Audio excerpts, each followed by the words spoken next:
ആ പ്രസംഗകൻ അധ്യായം 7. വിവിധ ചിന്തകൾ.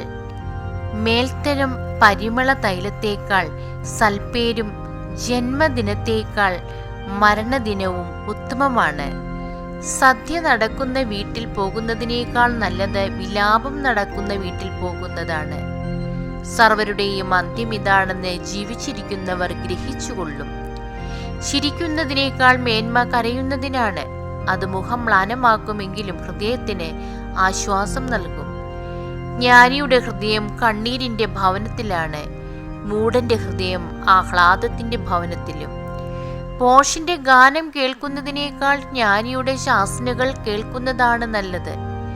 കലത്തിനിടയിൽ ചുള്ളി വിറക് കിരുകിരാ കത്തുന്നത് പോലെയാണ് ഭോഷന്റെ ചിരി. ഇതും മിഥ്യ തന്നെ. മർദ്ദനം ജ്ഞാനിയെ ഭോഷനാക്കും. നിശ്ചയം കൈക്കൂലി മനസ്സിനെ ദുഷിപ്പിക്കുന്നു. ഏതിൻ്റെയും അന്തമാണ് ആരംഭത്തേക്കാൾ മെച്ചം. അഹങ്കാരിയേക്കാൾ ക്ഷമാശീലൻ ഉത്തമനാണ്. ക്ഷിപ്രകോപമരുത്.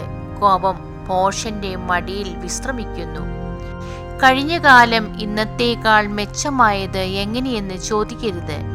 ജ്ഞാനത്തിൽ നിന്ന് വരുന്നതല്ല ഈ ചോദ്യം. ജ്ഞാനം പിതൃസ്വത്ത് പോലെ ശ്രേഷ്ഠമാണ്. ജീവിക്കുന്നവർക്ക് അതുപകരിക്കും. ധനം പരിരക്ഷ നൽകുന്നത് പോലെ ജ്ഞാനവും പരിരക്ഷ നൽകുന്നു. ജ്ഞാനിയുടെ ജീവൻ രക്ഷിക്കും എന്നതിനാലാണ് ജ്ഞാനത്തിന്റെ വൈശിഷ്ട്യം. ദൈവത്തിന്റെ പ്രവൃത്തികളെക്കുറിച്ച് ചിന്തിക്കൂ. അവിടുന്ന് വളഞ്ഞതായി നിർമ്മിച്ചത് നേരെയാക്കാൻ ആർക്ക് സാധിക്കും? സുഭിക്ഷതയിൽ സന്തോഷിക്കുക, വിപത്തിൽ പര്യാലോചിക്കുക. രണ്ടും ഒരുക്കിയത് ദൈവമാണ്. എന്താണ് വരാൻ പോകുന്നതെന്ന് മനുഷ്യൻ അറിയാതിരിക്കാനാണ് ഇങ്ങനെ ചെയ്തത്. എൻ്റെ വ്യർത്ഥ ജീവിതത്തിൽ ഞാൻ സകലതും കണ്ടു. നീതിയിൽ നശിക്കുന്ന നീതിമാനുണ്ട്. തിന്മ ചെയ്തിട്ടും ദീർഘായുസ് ലഭിക്കുന്ന ദുഷ്ടന്മാരുമുണ്ട്. അമിത നീതിയോ അമിത ജ്ഞാനമോ അരുത്. നീ എന്തിന് നിന്നെ തന്നെ നശിപ്പിക്കുന്നു? പരമദുഷ്ടനോ മൂഢനോ ആകരുത്. കാലമെത്താതെ നീ മരിക്കുന്നതെന്തിന്? ഒന്നിൽ പിടിമുറുക്കുമ്പോൾ മറ്റേതിൽ നിന്ന് പിടിവിടാതെ സൂക്ഷിക്കണം. ദൈവത്തെ ഭയപ്പെടുന്നവന് രണ്ടിലും വിജയം കിട്ടും. നഗരത്തിലെ 10 ഭരണാധിപന്മാരെക്കാൾ ശക്തി ജ്ഞാനം ജ്ഞാനിക്ക് പകർന്നു കൊടുക്കുന്നു.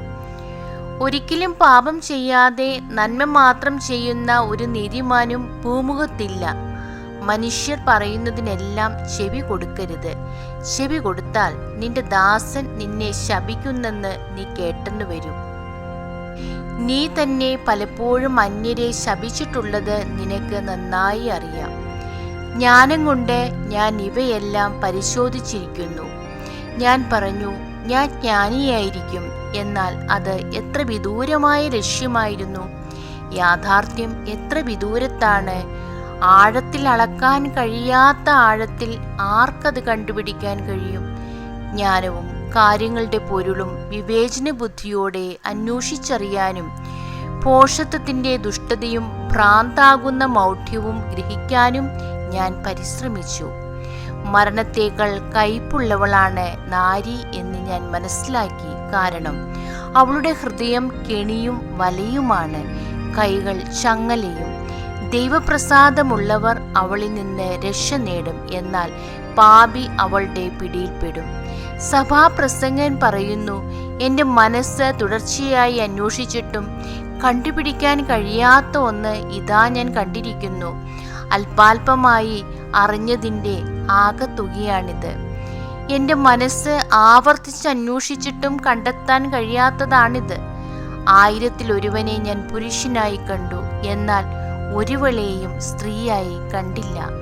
ഞാൻ കണ്ടത് ഇതാണ്: ദൈവം മനുഷ്യനെ സരളഹൃദയനായി സൃഷ്ടിച്ചു, എന്നാൽ അവൻ്റെ സങ്കീർണ പ്രശ്നങ്ങൾ അവൻ്റെ തന്നെ സൃഷ്ടിയാണ്. ദൈവമേ, സ്തുതി അങ്ങേക്ക് യോഗ്യമാകുന്നു.